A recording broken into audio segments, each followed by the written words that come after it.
Voici l'apprentissage de la selle de vélo. Comment un vélo, une selle de vélo peut-il nous apprendre quelque chose? Eh bien, je vais vous raconter une petite anecdote, une petite histoire que j'ai vécue cet été. Je me baladais à vélo et une personne passe à côté de moi et me dit: c'est n'importe quoi, il faut remonter votre selle parce que là, elle est beaucoup trop basse, vous savez pas faire du vélo, etc.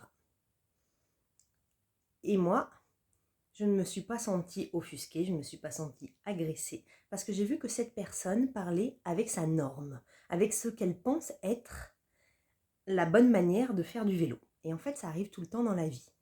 Mais en effet, il avait raison. Pour la norme du vélo, ma selle était trop basse et j'avais les genoux un peu trop pliés. Du coup, il a interagi en fait avec ce qu'il pense être la normalité des choses. Par contre, il n'a pas tenu compte de mes objectifs, de qu'est-ce que moi j'attendais de tout ça. J'ai baissé ma selle, pourquoi? Parce qu'en fait, j'ai un petit peu mal au cervical ici. Et avec la selle plus haute, je suis plus en avant sur le vélo et du coup, ça me crispe les trapèzes. Donc, j'ai baissé ma selle, comme ça, j'ai le dos plus droit. Et j'ai aussi inversé le guidon, donc quelqu'un qui ferait du vélo avec une norme bien définie me dirait mais le guidon il est à l'envers, c'est pas comme ça qu'il faut le mettre.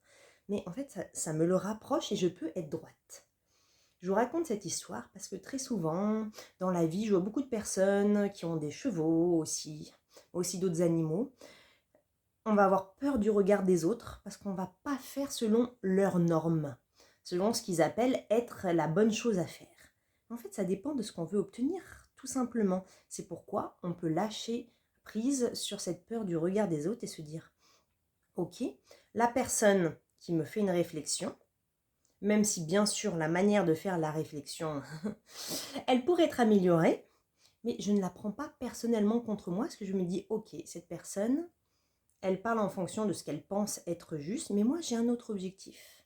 Et quand je vais expliquer, je ne vais pas me sentir agressée, donc je vais ni partir dans l'agression envers les autres, ni m'effacer, me dire oh, elle a raison, j'ose plus me montrer. Je vais expliquer tout simplement quel est mon objectif à moi et pourquoi je fais les choses.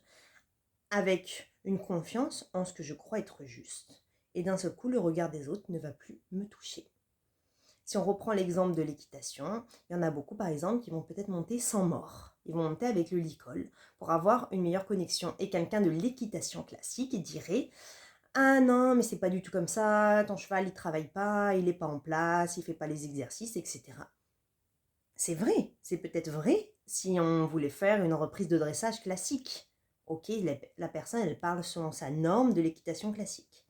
Mais nous, on va dire, oui, mais moi, là, ce que je cherche à obtenir, c'est une connexion avec mon cheval. C'est une certaine liberté, c'est pouvoir diriger, communiquer avec une énergie. Et je cherche à ce qu'il n'ait pas de contraintes, mais au contraire qu'il soit libre. Du coup, suivant mon objectif et ce que je recherche, c'est juste ce que je fais. Donc, je n'ai pas à avoir honte et peur d'être jugée et critiquée. Parce que tout est OK et tout est juste suivant la norme que l'on veut. C'est important de comprendre et j'aimerais bien ne pas hésiter là à me partager aussi vos petites histoires à vous, des réflexions qu'on peut vous faire. Ça peut être sur le couple, par exemple.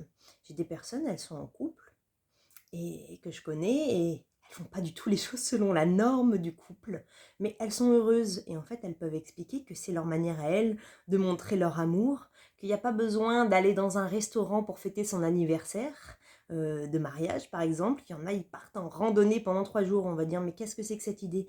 Ah mais nous on aime l'aventure, on partage, on va dormir à la belle étoile et c'est ça qui nous fait rêver, c'est ça qui nous fait vibrer et c'est ce qui nous permet de partager l'amour. Donc on n'a pas à avoir honte en fait de faire des choses qui nous correspondent si on essaye de faire du mieux que l'on peut. Si on a envie toujours d'être dans la bienveillance, les belles valeurs de la vie pour les humains, pour les animaux, on va arrêter de se stresser du regard des autres et de chacun à sa norme et expliquer. Arriver à communiquer d'une autre manière en disant oui, ok, peut-être que tu as raison par rapport à ta vision du monde, mais moi j'ai ma vision à moi et j'ai aussi raison par rapport à la mienne. Et je ne laisse plus personne me faire stresser, me faire douter de ce que je sais être bon. Et je fais les actions qui me correspondent, qui correspondent aux humains qui m'entourent, aux animaux, les actions qui me permettront d'être le plus dans l'amour, dans la bienveillance, dans la connexion, dans l'aventure, suivant les valeurs qui vous font vibrer vous, selon les valeurs qui vous permettent vraiment d'être lumineux, lumineuse, de partager du bonheur, etc. Voilà, donc, pensez à mon histoire de vélo, je ne me suis pas offusquée, je me suis dit, cette personne a raison, ma selle est trop basse. Mais mon objectif à moi n'était pas de faire 50 km à vélo, c'était de faire quelques kilomètres en ayant le dos droit pour être bien souple et ne pas avoir mal au dos. Et d'ailleurs, ça marche. Parce que oui, j'avais les jambes un peu plus pliées, mais j'avais le dos droit et du coup, j'ai été détendue. Je pourrais bien sûr m'acheter un autre guidon qui monte plus haut, m'acheter un autre vélo, mais je fais du vélo de temps en temps en vacances, donc je n'ai pas envie d'investir. Les personnes qui me diraient, tu sais, maintenant il y a aussi des nouveaux vélos qui sortent pour avoir le dos bien droit, etc. Elles auront raison, mais j'ai pas, c'est pas le, là je veux faire avec ce que j'ai, je veux pas faire de dépenses, et on a bricolé quelque chose, on a baissé la selle, on a retourné le guidon, et c'est même encore mieux ce que je me dis, avec ce qu'on avait, on a fait quelque chose de parfait, de parfaitement adapté pour moi, et on n'a pas besoin de réinvestir, donc je trouve ça encore plus beau par rapport à mes valeurs, de faire avec ce qu'on a déjà et de faire évoluer les choses. Je vous dis à très bientôt et surtout partagez-moi vos petites histoires.